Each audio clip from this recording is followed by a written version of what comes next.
எல்லாருக்கும் வணக்கங்க. எப்பவுமே நான் பாலாடைய வச்சு சப்ஜிக்கு தான் யூஸ் பண்ணியிருப்பேன். அத கிரைண்ட் பண்ணிட்டு mix veg sabzi, aloo capsicum sabzi, அப்புறம் கடாய் மசாலா, பன்னீர் பட்டர் மசாலாக்கெல்லாம் வந்து அந்த பாலாடைய யூஸ் பண்ணிப்பேன்.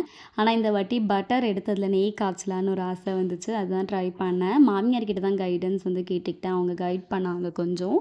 அ பா பட்டர் வந்து எனக்கு அரௌண்ட் 228 கிராம்ஸ் வெயிட் வந்துச்சுங்க. அது நெய்யா உருக்குனதுக்கப்புறம் வந்து பார்த்தீங்கன்னா, ஒரு 150 கிராம்ஸ் நெய் வந்துச்சுங்க. இந்த மில்க் பார்ட்டிகல்ஸ் எல்லாம் செப்பரேட் ஆனதுக்கப்புறம், சால்ட் அதுக்கப்புறம் முருங்கை இலை வந்து மோர்ல டிப் பண்ணி போட்ட சொன்னாங்க. போட்டேன். வீடு ஃபுல்லா ரொம்ப மணமா இருந்துச்சுங்க. அ ரூம் டெம்பரேச்சர்லேயே கொஞ்சம் நேரம் செட் பண்ணதுக்கப்புறம் நெய் இந்த மாரி நல்லா மணல் மணலா எல்லோ கலர்ல வந்துருந்துச்சு. நெறைய யூடியூபர்ஸ் வந்து பார்த்தீங்கன்னா, லைட்டா ஒரு பிஞ்ச் ஆஃப் மஞ்சள் போடுங்க. அப்போ நெய் வந்து நல்லா எல்லோ கலரா இருக்கும் அப்படின்னு சொல்லிட்டு சொல்லியிருந்தாங்க.